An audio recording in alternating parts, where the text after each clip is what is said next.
Session number 34 in our series on Mark, looking at Mark 7, verses 31 through 37. This will finish chapter 7, by the way, which puts us almost halfway through Mark, and we're only in our 34th session. The title, The Guy Who Can't. Can't what? Can't anything he needs to do. So we'll see that. Remember that after exorcising the demon from the Gentile woman's daughter, Jesus left Tyre.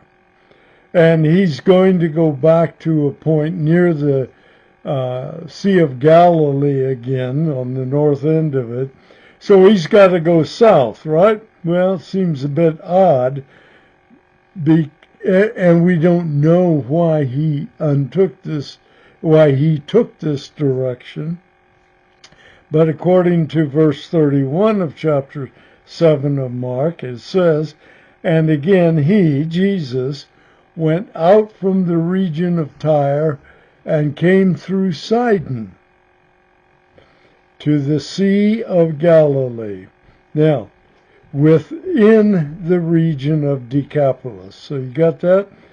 Out of Tyre, went through or to Sidon, went then to the Sea of Galilee, within the region of Decapolis, which is the east side of the Jordan River there. So, what do we have again? When he takes off to go to southern part of the region, he heads north. Sidon was 20 miles north of Tyre, all along the seacoast. So it might have been a nice walk, I don't know. But remember, it's 40 miles back to Capernaum. Now he goes to Sidon, so Capernaum is 60 miles south of Sidon. Well, and he's already walked 20 miles to get to Sidon. So those 20 to the 60 back to Capernaum would be, what, 80 miles. Well, but he's not going to Capernaum. He's going to the eastern border of the Sea of Galilee, which is, what, another 10 miles from Capernaum?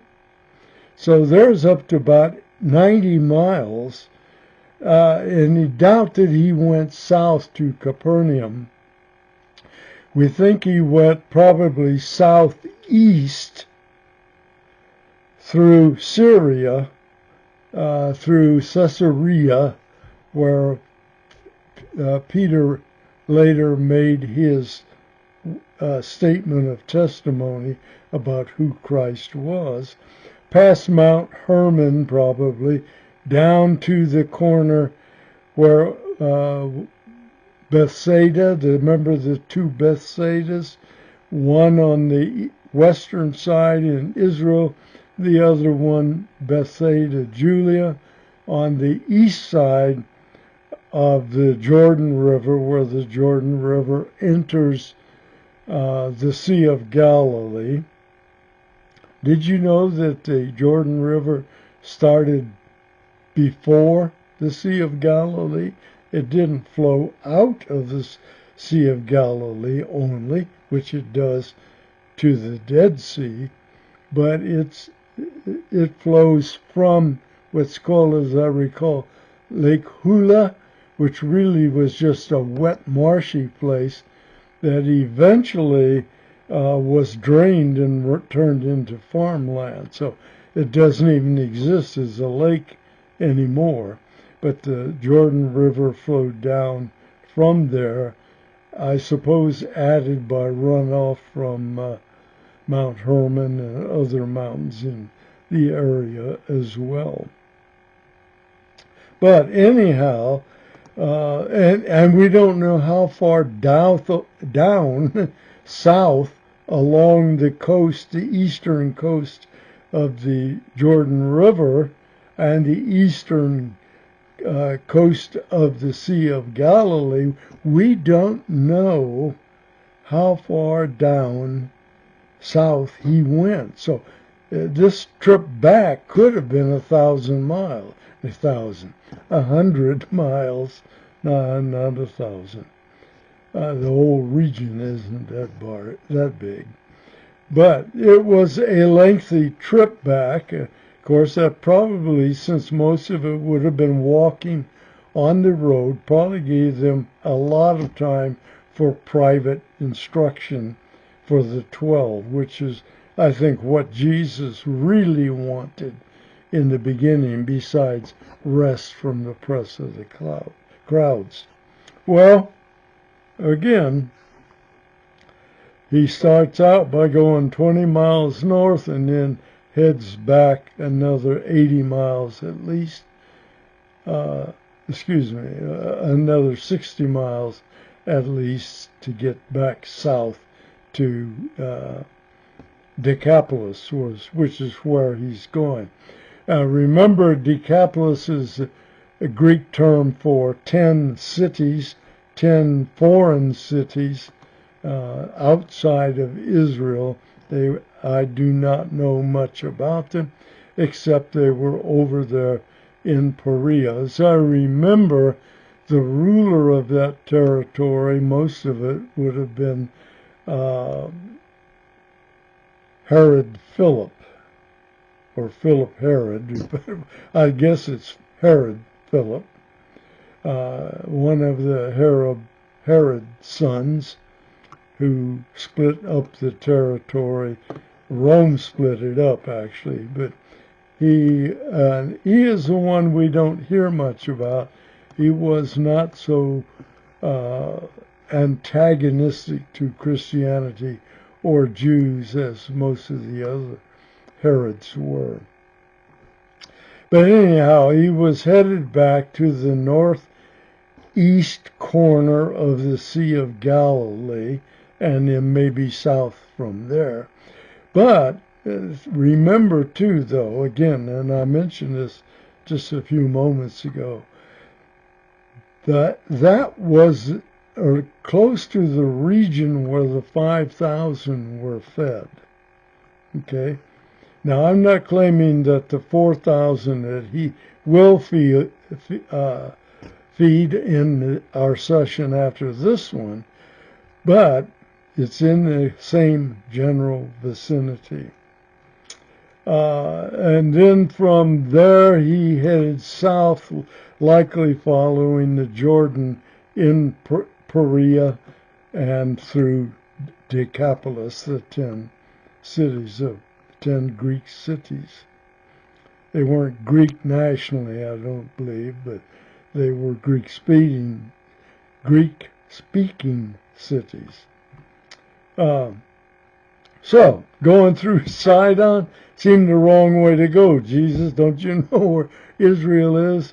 Yeah, but it made the hike likely about 100 miles or so, give and take 10, 15 miles one way or the other. Again, north 20 miles to Sidon, then a route southeast to the northeast corner of the Sea of Galilee, which is again about 10, 12 miles from Capernaum. So we won't go through that again. We've been through it enough. But then he's going to go further south, apparently, in Decapolis, but we don't know exactly. But anyhow, he probably walked at least 90 miles in that hike. So he had days to teach his 12 alone. Not too many people followed him 40 miles into Tyre and then almost 100 miles back. The first ministry stop probably occurred near the north edge of the Sea of Galilee, the northeast edge. We're not told exactly where it was, but it probably was close to that Bethsaida Julia from an earlier time with the feeding of the 5,000. So they probably walked back southeast to that location, that general region. Verse 32. And they brought, there it is again, some people brought to Jesus, one who was deaf and spoke with difficulty. And they entreated him to lay his hand upon them. And now, of course, there are ways to teach deaf people how to speak. Since we don't know how long he had been deaf. If he knew how to speak, he may not have been deaf from birth. It doesn't say one way or the other. But it sounds like, he sounds like me, right? He can't hear well. His hearing aids only do so much good. And he has problems speaking. Well, you've been listening to that somewhat too, haven't you? Jeff, you've been listening for a long time. Matthew, you too. Deanna, same. So, well, just a side issue, I guess.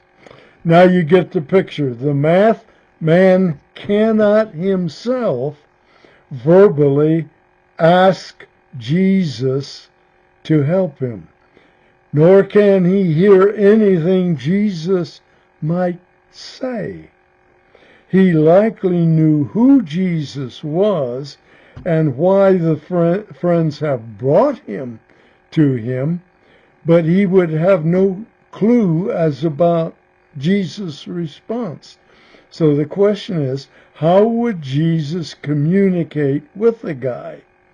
How could he let the man know what he was going to do and what the result would be?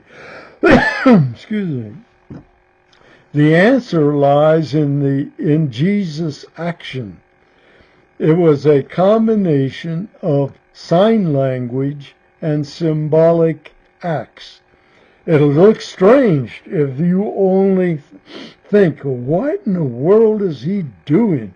That looks gross to me. Well, that was Jesus' manner of communicating, I believe, with this guy. He wanted him to know what he was going to do so that the man's faith would be energized. So, but he can't do that with all kinds of people around. They wouldn't understand either. Probably think the same thing we do. This is gross, folks. Verse 33, and Jesus took the man aside from the multitude by himself, and he put his fingers into the man's ears. When you put your fingers in your ears, what are you doing? You're cutting off your auditory hearing. You're not going to hear what people are saying. So Jesus, by putting his fingers in the man's ears, were essentially indicating to the man that his ears are plugged.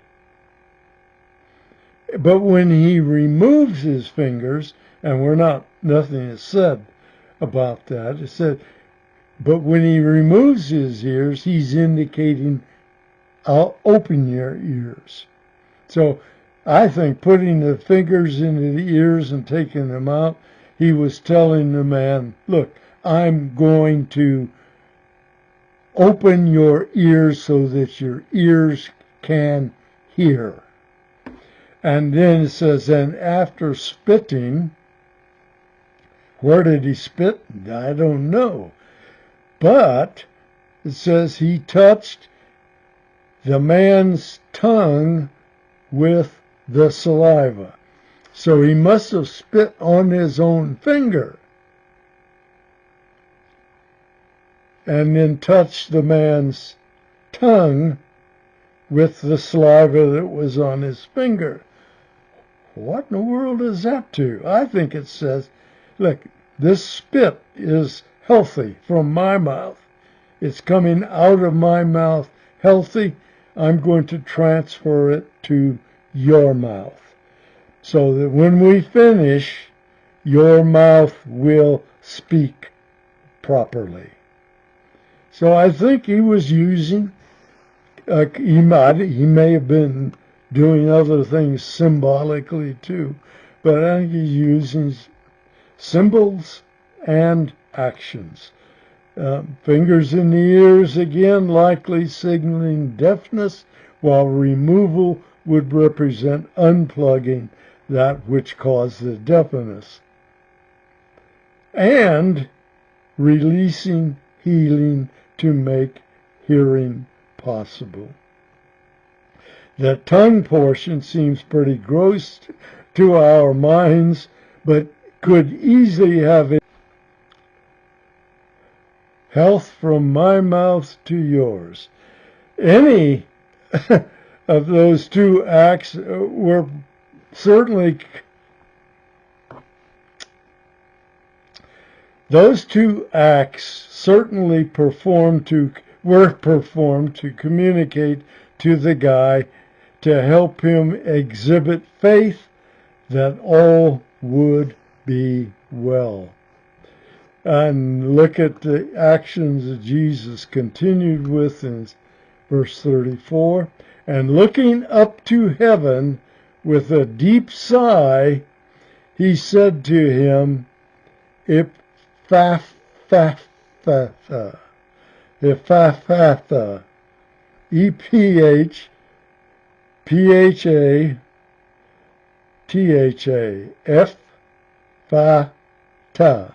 Ephphatha, which is translated, Mark says, to be opened, talking about his ears and his mouth, both, I believe.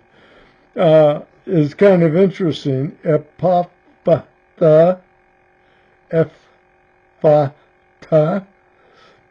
is Aramaic. It's not Hebrew. It's not Greek. It is Aramaic. And that leads many scholars to believe that the man was either a Jew or a foreigner, a Gentile, who naturally spoke Aramaic. We don't know. We're not told. So, but people make those assumptions. And remember that in Christ's day, the Jews spoke more Aramaic than Hebrew.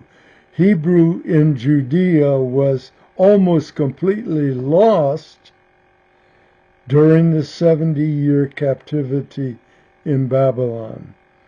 But the people all around Israel would have normally spoken Aramaic. So this man could have been a Canaanite who spoke Aramaic, or he could have been a Jew who spoke Aramaic. So he could be either Jew or Gentile. We don't really know.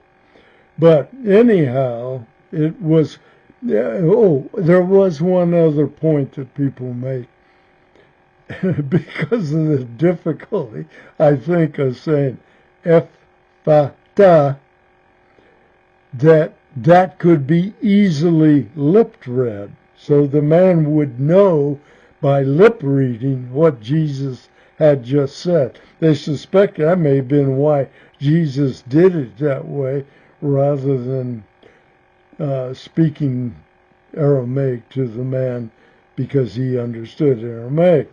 Although we would have had to have understood Aramaic in order to lip read. Oh, can we get out of this before we get too tongue-tied? But of course, again, he may be either a Gentile or a Greek. We're not told. We don't need to know. All we know is he was in Greek or Gentile territory, serving whoever had the need, and this man was in that territory, may well have been a Gentile, and Jesus met his need. And as always, when Jesus attempted a healing, it was immediate and complete. There is one example in Scripture where it wasn't as immediately as it typically is. But anyhow, that's it. Typically when Jesus says, okay, I'm going to heal you, he heals you, and you are healed completely.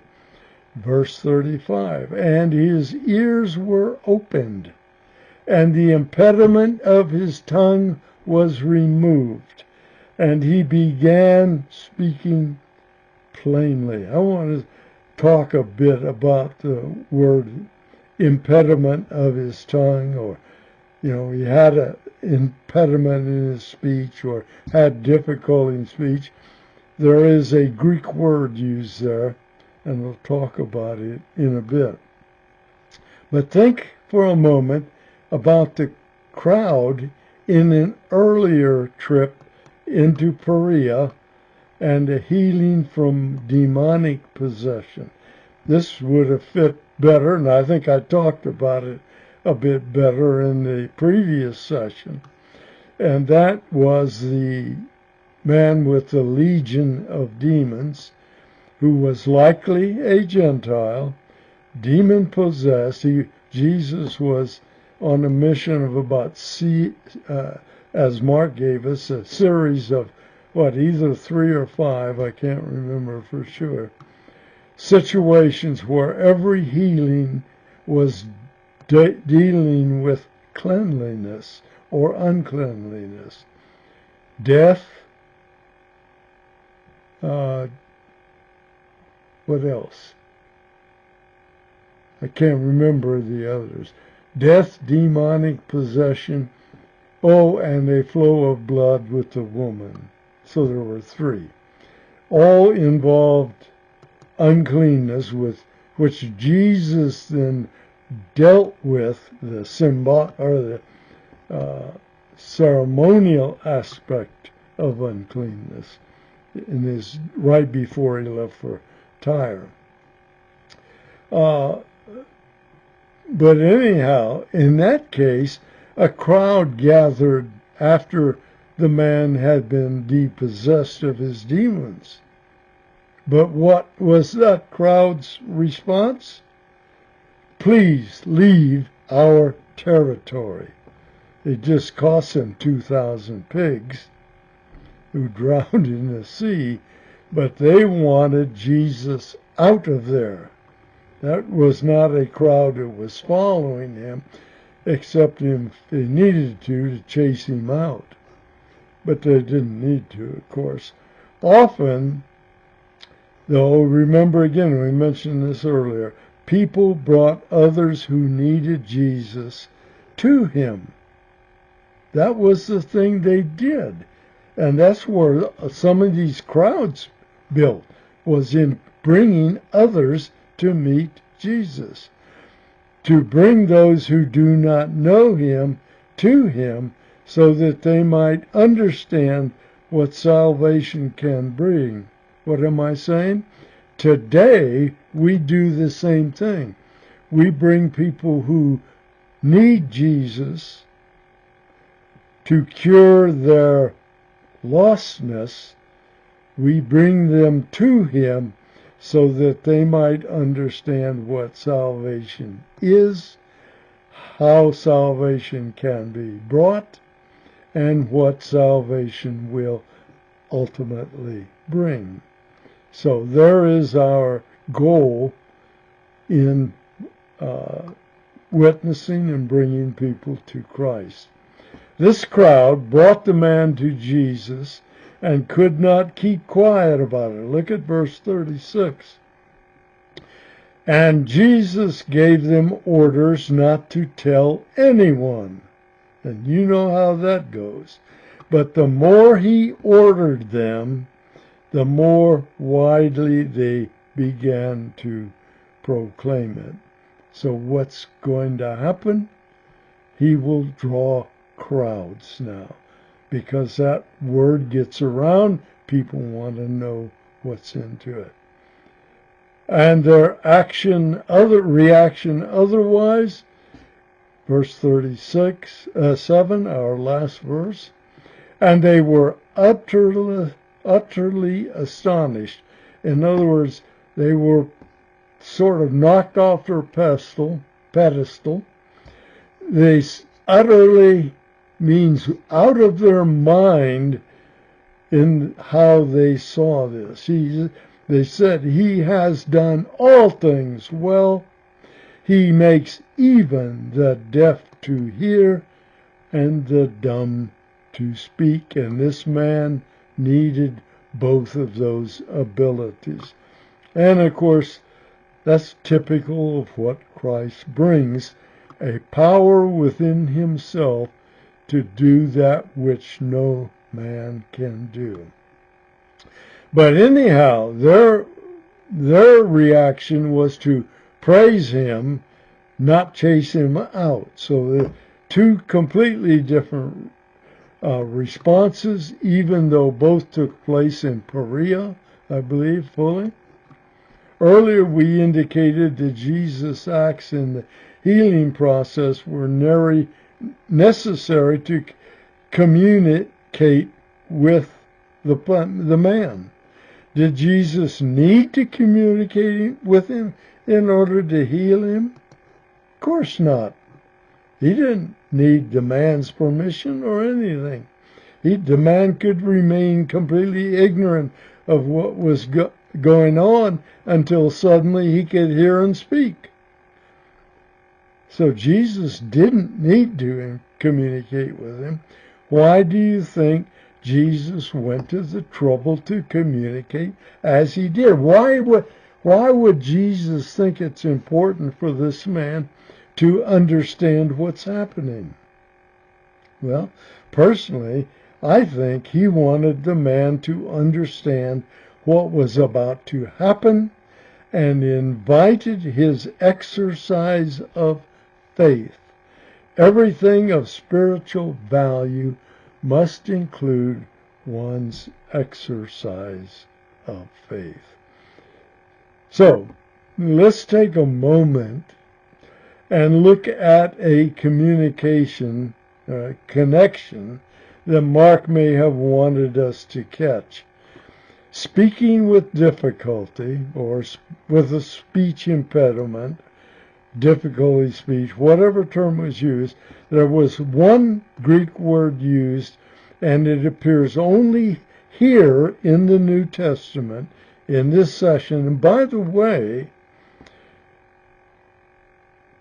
this session in Mark is only in Mark. There were two segments of the 250 parts in the harmony that Mark has exclusively, and this is one of them. Nobody else mentions this healing.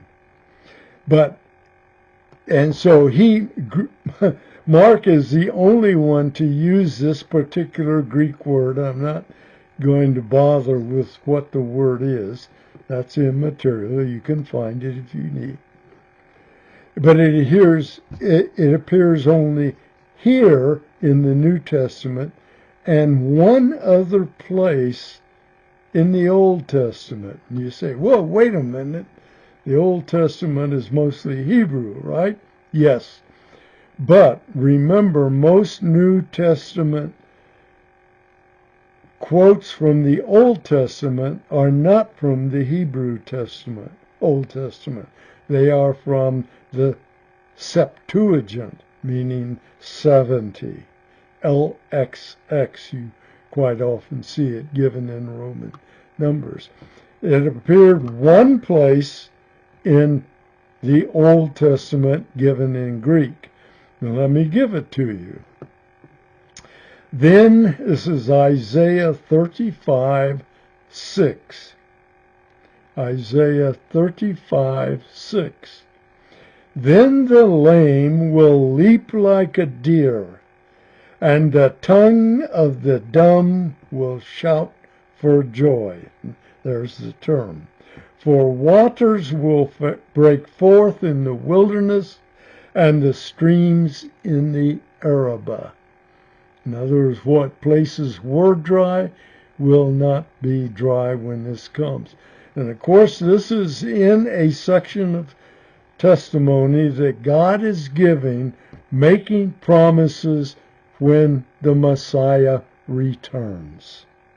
So this is about the Messiah, what the Messiah will bring, and Jesus was already bringing some of that to the earth during his incarnation, but boy, will he bring it in abundance when he returns. Okay? And this event that we just looked at taking place in Gentile territory is just one more marker of God's victory over any and everything, any and all, that keeps man from all God intends for him to be and to do. He says, everything I promise, that promise comes from the Israel, and it comes from and to Gentile lands as well. First to Israel, but then subsequently to the entire world. That's, again, these things that Mark is giving us have massive impact, massive importance in their connection to our salvation, our going to heaven, our glorification, and our eternity. Massive. What do we see next? Lunch on the grounds. Lunch on the greens. Free lunch. There was such an event. I keep correcting the speech mistakes I made. I hope you'll forgive me for that. I've got to work toward getting back what I've had for 88